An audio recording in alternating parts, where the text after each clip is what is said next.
Saudaraku, minggu yang lalu kita melihat mengenai sidang Antiokhia yang terjadi karena anak-anak Tuhan bersaksi pada waktu aniaya. Saudaraku, memang firman Tuhan berkata kita adalah saksi-saksi Tuhan. Kamu adalah saksi-saksiku. Sidang pertama, walau dianiaya dia terus bersaksi, dia terus memberitakan Injil di mana saja dia berada. Dia tidak malu mengaku Yesus.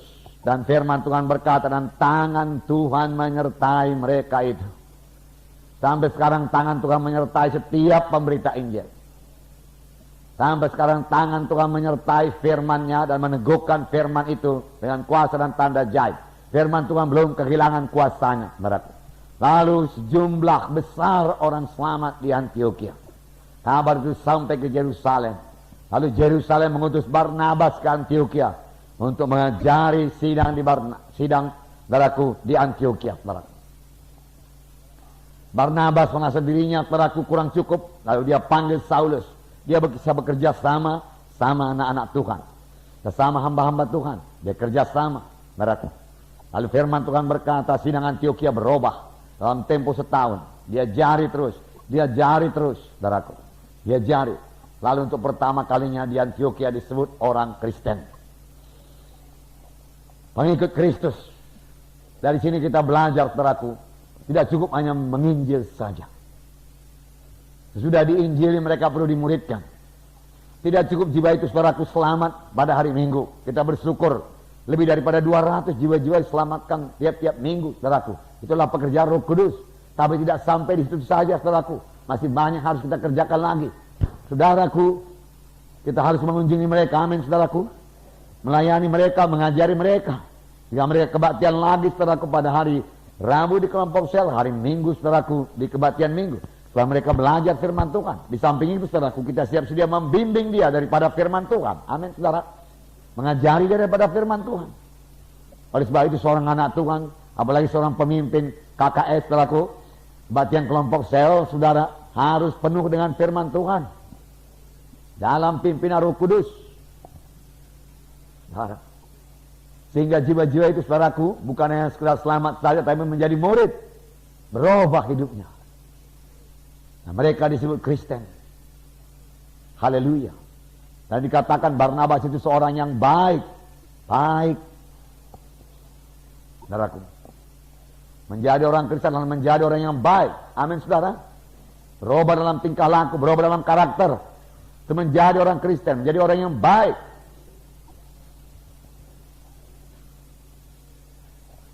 Haleluya. Penuh dengan Roh Kudus. Sebenarnya dengan penuhnya dia dengan Roh Kudus. Saudaraku, Roh Kudus mengubahkan dia. Dia sendiri mau berubah. Roh Kudus menolong. Nah, dia berubah. Oleh hati yang baru, hati yang baik. Yang berbuat baik. Yang berbuat baik. Sejumlah orang, jumlah besar orang bertobat. Kemudian mereka mengajari terus, tinggal 1 tahun lamanya di Antiokhia. Dan disitulah untuk pertama kalinya murid-murid itu disebut Kristen. Artinya pengikut Kristus. Hidupnya berubah. Haleluya. Nah, saudara yang kasih dalam nama Yesus, jadi tidak cukup penginjilan saja. Penginjilan harus disertai dengan pemuritan. Penginjilan jauh lebih singkat daripada pemuritan. Paulus setahun memuridkan dengan Barnabas. Lalu mereka disebut, saudaraku, orang Kristen. Amin, saudara. 1 tahun dia jari.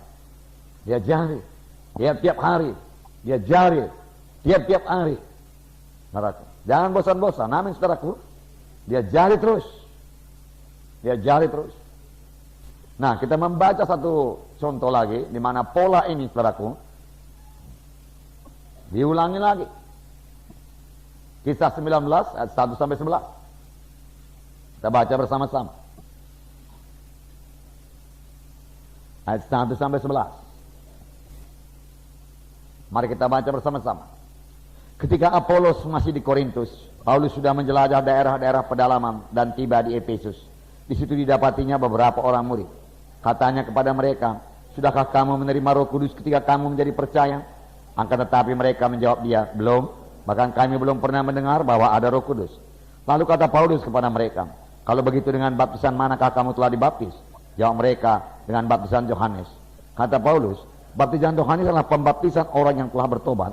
Dan ia berkata kepada orang banyak, bahwa mereka harus percaya kepada dia yang datang kemudian daripadanya, yaitu Yesus. Mereka memberi diri mereka dibaptis dalam nama Tuhan Yesus. Dan ketika Paulus menompangkan tangan di atas mereka, turunlah Roh Kudus ke atas mereka. Dan mulailah mereka berkata-kata dalam bahasa roh dan bernubuat. Jumlah mereka adalah kira-kira 12 orang. Selama 3 bulan, Paulus mengunjungi rumah ibadah di situ. Dan mengajar dengan berani. Oleh pemberitaannya, ia berusaha meyakinkan mereka tentang kerajaan Allah. Tetapi ada beberapa orang yang tegar hatinya. Mereka tidak mau diyakinkan. Malahan mengumpat jalan Tuhan di depan orang banyak. Karena itu Paulus meninggalkan mereka dan memisahkan murid-muridnya dari mereka. Dan setiap hari berbicara di ruang kuliah Tiranus. Hal ini lakukannya 2 tahun lamanya. Sehingga semua penduduk Asia mendengar firman Tuhan. Baik orang Yahudi maupun orang Yunani. Oleh Paulus Allah mengadakan mujizat-mujizat yang luar biasa. Bahkan orang membawa sabut tangan atau kain yang pernah dipakai oleh Paulus. Dan meletakkannya di atas orang-orang sakit. Maka lenyaplah penyakit mereka. Dan keluarlah roh-roh jahat. Jadi sama saja saudaraku, di sini saudaraku Paulus, saudara menjelajah daerah-daerah pedalaman dan tiba di Efesus. Itu Roh Kudus yang memimpin seorang rasul selalu bergerak. Nah, penginjil juga demikian, dia selalu bergerak. Dia rindu jiwa-jiwa selamat, saudaraku. Bergerak mengabarkan Injil, bergerak mengabarkan Injil. Lalu dia bertemu dengan beberapa orang murid. Lalu dia bertanya kepada mereka, sudahkah kamu menerima Roh Kudus tatkala kamu percaya? Tapi jawab mereka, saudaraku, sangat mengherankan, belum pernah, bahkan kami belum pernah mendengar bahwa ada Roh Kudus. Heran juga, kalau begitu dengan baptisan apakah kamu dibaptis? Kami dibaptis dengan baptisan Yohanes. Sebenarnya Yohanes, saudaraku, mengerti baptisan Roh Kudus. Amin, saudara. Yohanes telah menceritakannya. Kemudian daripada aku akan datang seorang, membuka tali kasutnya pun aku tidak berlayak. Aku mempersiapkan jalan baginya. Yohanes Pembaptis berkata, aku membaptis kamu dengan air, tetapi ia yang datang kemudian daripada aku, dia akan membaptis kamu dengan Rohul Kudus dan api. Ya, saudaraku, Yohanes tahu. Boleh jadi Yohanes tidak memberitakan kepada mereka ini, saudaraku, orang-orang di Efesus, karena mereka dibaptis, saudaraku, di dalam dengan baptisan Yohanes. Boleh jadi juga bukan Yohanes Pembaptis yang bersaksi kepada mereka, melainkan orang yang sudah mendengar Yohanes Pembaptis. Dan Paulus, saudaraku, tidak meragukan keselamatan mereka. Berarti mereka sudah selamat, saudaraku. Karena mereka percaya kepada, bukan kepada Yohanes Pembaptis, saya percaya kepada apa yang diberitakan Yohanes Pembaptis, yaitu mengenai seorang yang datang kemudian daripadanya, yaitu Tuhan Yesus. Kemudian Paulus menanyakan satu pertanyaan yang penting. Sudahkah kamu menerima Roh Kudus tatkala kamu menjadi percaya? Seharusnya menerima Roh Kudus pada saat percaya. Amin, saudara. Tidak usah tunggu dulu, saudaraku, beberapa bulan, beberapa minggu. Pada saat percaya, terima Roh Kudus. Karena bagi kamulah perjanjian itu, dan bagi anak-anakmu, bagi seberapa banyak orang yang telah dipanggil oleh Tuhan Yesus Kristus. Ya. Bahkan perjanjian lama, Joel telah menubuatkannya. Joel berkata, pada akhir zaman aku akan mencurahkan rohku ke atas segala manusia. Ya, anakmu laki-laki dan perempuan akan bernubuat. Turunan-turunamu akan mimpi berbagai-bagai mimpi. Orang tua-tua akan melihat penglihatan-penglihatan. Mengapa? Karena Roh Kudus dicurahkan pada akhir zaman. Dan ini sudah akhir zaman, saudaraku. Saudara, dari sini kita melihat, saudaraku, bahwasanya baptisan Roh Kudus bukan puncak kekristenan, permulaan kekristenan. Karena sudah mereka dibaptis dengan Roh Kudus. Saudara, Paulus masih mengajari mereka lagi, saudaraku, selama 1 tahun. Selama 2 tahun. 1 tahun di Antioquia. Tapi 1 tahun, saudaraku, di Efesus, saudara. 2 tahun di Efesus. Dan mereka menginjili seluruh Asia, mendengarkan firman Tuhan. Luar biasa, saudara. Paulus tidak bertanya apakah kamu sudah sembuh. Tidak, saudaraku. Memang dalam Injil Tuhan termasuk kesembuhan, tetapi bukan kesembuhan yang terutama. Kalau kita menerima sebagai Tuhan dan Juru Selamat kita, bukan untuk kesembuhan terutama, tapi untuk keselamatan jiwa. Paulus tidak bertanya kepada mereka, sudahkah kamu keberkatan, bebas daripada kutuk dosa? Memang kalau kita mengikut Tuhan Yesus, kita bebas daripada kutuk dosa. Saudara, itu jadi, saudaraku. Karena firman Tuhan berkata, kutuk dosa diangkat daripadamu dan berkat Abraham diberikan kepadamu. Tapi Paulus tidak bertanya, sudahkah kamu keberkatan? Tidak, bukan itu berita Paulus. Paulus mau mereka berubah menjadi seperti Yesus. Menjadi seperti Yesus. Dan keberkatan saja, tapi hidup yang tidak berubah, saudaraku, tidak mempermuliakan Tuhan dan tidak sampai kepada panggilan Tuhan. Firman Tuhan berkata, kalau dalam mengikut Tuhan ini, yang kita cari hanyalah kesembuhan, berkat materi, saudaraku, ya, perkara-perkara dunia ini, saudara, maka firman Tuhan berkata, kitalah orang yang paling malang dalam dunia ini. Paling malang. Ya, karena tidak dapat hidup yang kekal. Saudara. Nah, bicaralah dahulu kerajaan Allah dan kebenarannya, maka sekaliannya akan tambahkan kepadamu. Dan firman Tuhan berkata, apakah untungnya kepada seorang dia beroleh segala dunia tapi jiwanya binasa. Lalu sebab itu Paulus memberikan yang paling penting bagi mereka, yaitu Roh Kudus. Roh Kudus, Roh Kudus. Haleluya. Sudahkah kamu menerima Roh Kudus tatkala kamu menjadi percaya? Nah, belum, kami belum pernah mendengar kalau ada Roh Kudus. Kalau begitu dengan baptisan apakah kamu telah dibaptis? Kami dibaptiskan baptisan Yohanes. Oh, Yohanes sendiri menunjuk kepada Yesus, kepada yang orang yang akan datang kemudian daripadanya, yaitu Yesus, Juru Selamat. Dia yang mengangkut dosa-dosamu. Lalu Paulus memberitakan Yesus kepada mereka, dan mereka memberi diri mereka dibaptis di dalam nama Yesus. Amin, saudara. Ya, baptisan Yohanes hanya baptisan pertobatan. Tapi kemudian mereka dibaptis di dalam nama Yesus. Sudah 2 kali dibaptis.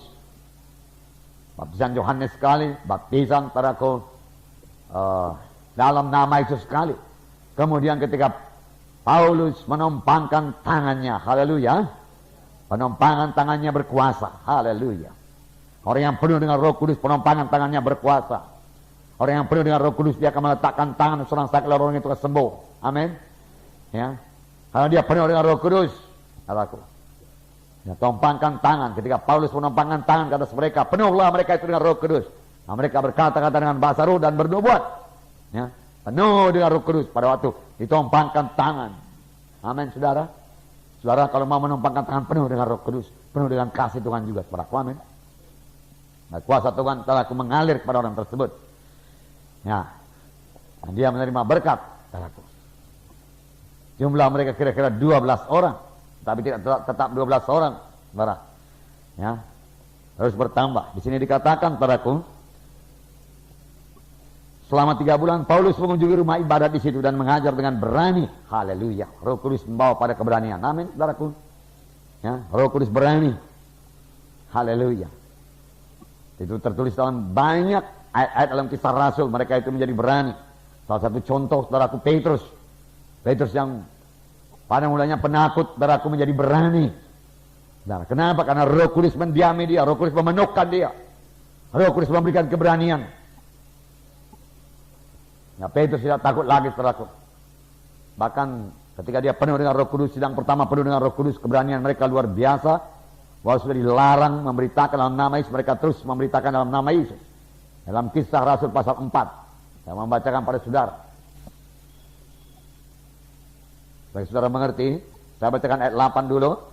Kisah 4 ayat 8. Maka jawab Petrus penuh dengan Roh Kudus, saya pemimpin-pemimpin umat dan tua-tua. Haleluya. Maka jawab Petrus yang penuh dengan Roh Kudus. Pada saat itu dia penuh dengan Roh Kudus. Amin, saudara. Pada saat dia mengajar, dia penuh dengan Roh Kudus. Pada saat dia melayani, dia penuh dengan Roh Kudus. Pada saat dia diadili, dia penuh dengan Roh Kudus. Petrus nantiasa penuh dengan Roh Kudus.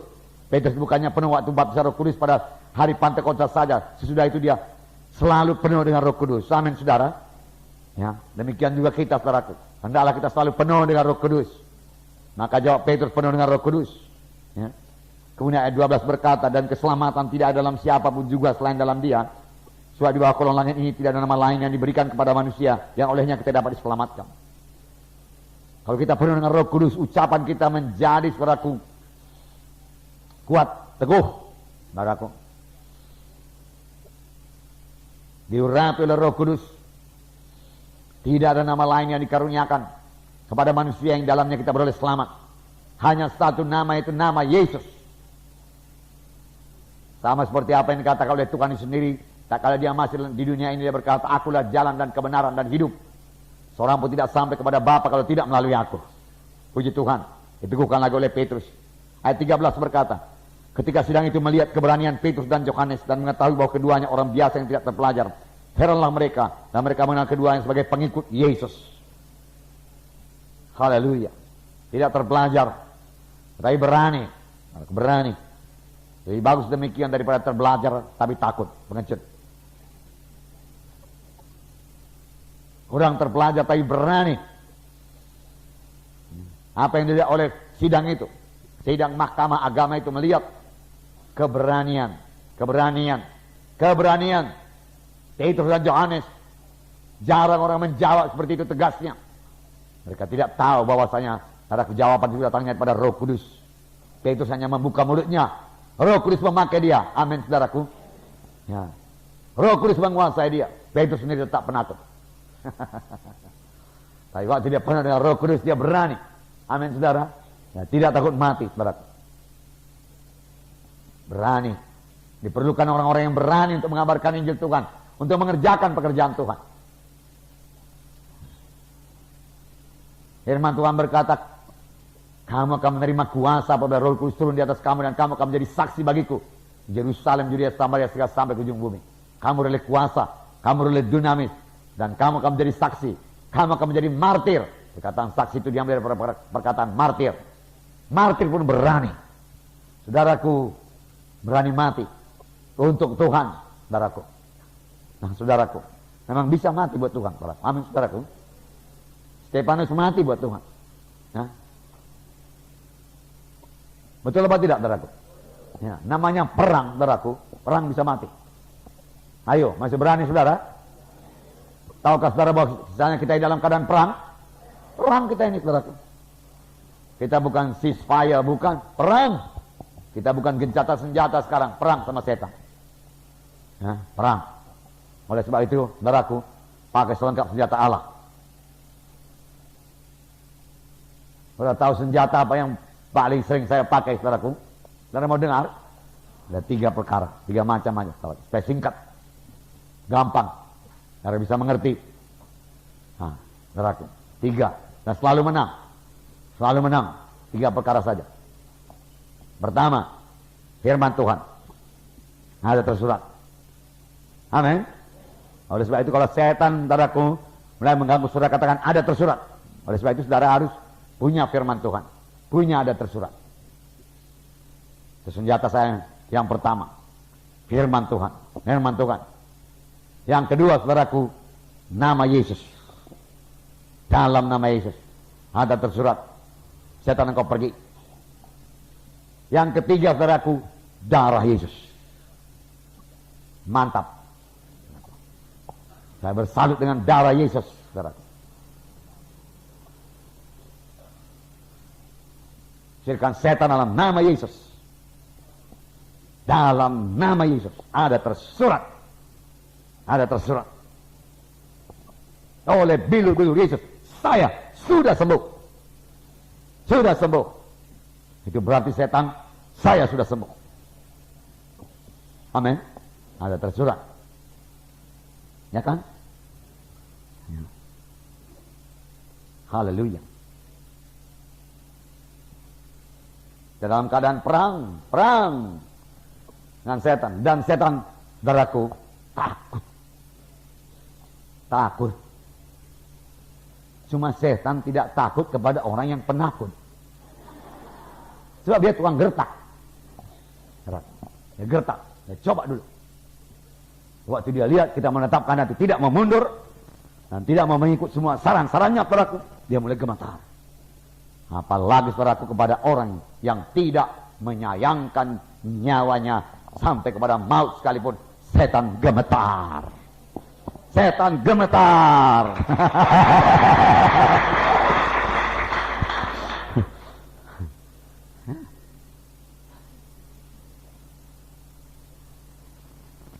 Tiga itu dengan darah Yesus, ya, dan perkataan kesaksian mereka itu, karena mereka tidak menyayangkan nyawanya sampai kepada maut sekalipun. Ya, Wahyu mengatakan tidak menyayangkan nyawanya. Setan takut, ya, saudara. Takut pada orang demikian. Haleluya.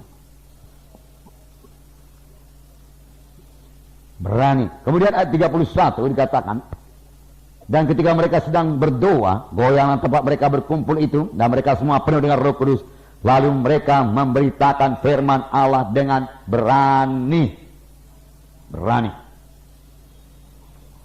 Perlu berani sekarang padaku.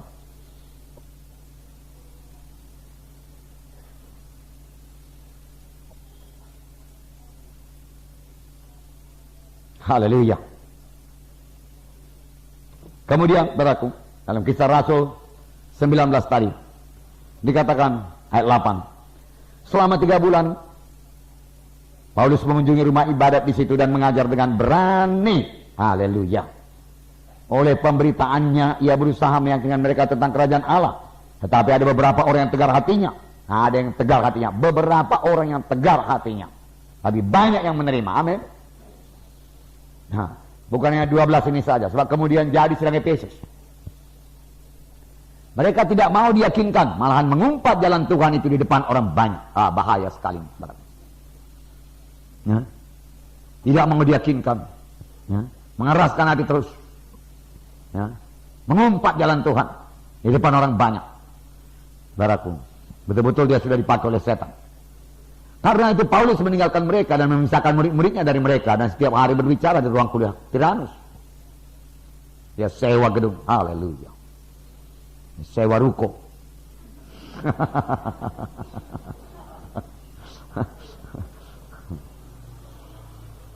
Nah, kalau saudara sudah sewa ruko, saudaraku, ajar tiap-tiap hari. Pasti berhasil pelayanan. Dan tiap-tiap hari, tiap-tiap hari berbicara di ruang kuliah Tiranus. Hal ini lakukannya 2 tahun lamanya, sehingga semua penduduk Asia mendengar firman Tuhan, baik orang Yahudi maupun orang Yunani. Seluruh Asia mendengarkan firman Tuhan. Bukan Paulus lagi yang menginjil, saudaraku. Saudara. Anak-anak Tuhan berubah hidupnya, menginjil. Rohnya menyala-nyala. Mereka terbeban pada jiwa-jiwa yang terhilang. Mereka tahu sungguh-sungguh dalam Yesus mereka sudah selamat. Dan mereka tahu sungguh-sungguh di luar Yesus jiwa-jiwa itu terhilang. Pambilnya terhilang. Mereka tidak berhenti bersaksi. Mereka mengasihi jiwa-jiwa itu. Terbeban kepada jiwa-jiwa yang terhilang. Ke neraka ini, ke neraka. Kasihan mereka itu. Lalu mereka bersaksi. 2 tahun lamanya. Tentunya seterusnya juga bersaksi. Bersaksi sehingga seluruh Asia mendengarkan firman Tuhan. Betapapun modernnya nanti saudaraku, alat komunikasi saudaraku, kesaksian anak-anak Tuhan secara pribadi tidak akan pernah ditinggalkan. Amin saudara. Ya. Tidak bisa melalui TV saudaraku. Itu hanya membantu saja. Tapi yang terutama melalui anak-anak Tuhan yang bersaksi langsung pada jiwa-jiwa itu. Dengan kasih kepada jiwa-jiwa itu. Sudah, dengan kasih. Dengan kuasa Tuhan. Saksikan Injil Tuhan. Firman Tuhan berkata, firmanku tidak kembali dan kosong. Saudara, tabur terus, saudaraku. Firman Tuhan itu berkuasa. Injil adalah kuasa Allah yang menyelamatkan. Siapa yang menyeru nama Tuhan akan selamat. Bagaimana mereka itu berseru kalau mereka belum percaya? Bagaimana mereka percaya kalau belum ada mendengar? Bagaimana mereka mendengar kalau tidak ada yang memberitakan?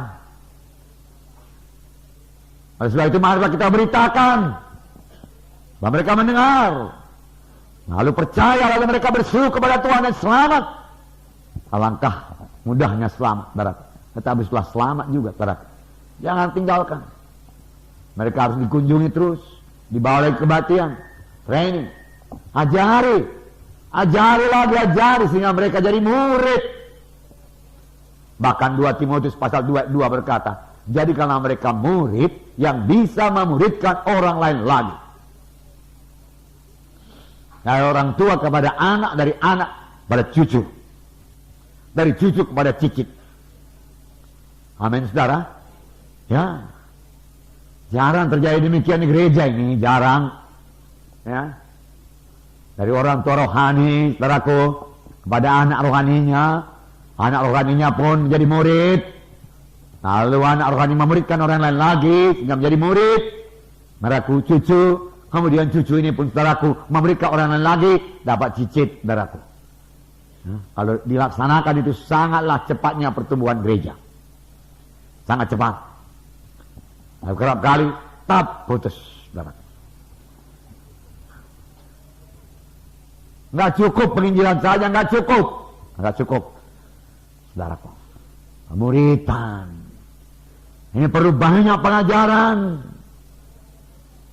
banyak doa, banyak nasihat, banyak bimbingan, saudaraku. Sekaligus membentuk orang yang memuridkan, saudara. Tapi harus memiliki kasih terlebih dahulu. Puji Tuhan, haleluya Tuhan. Kasih Yesus.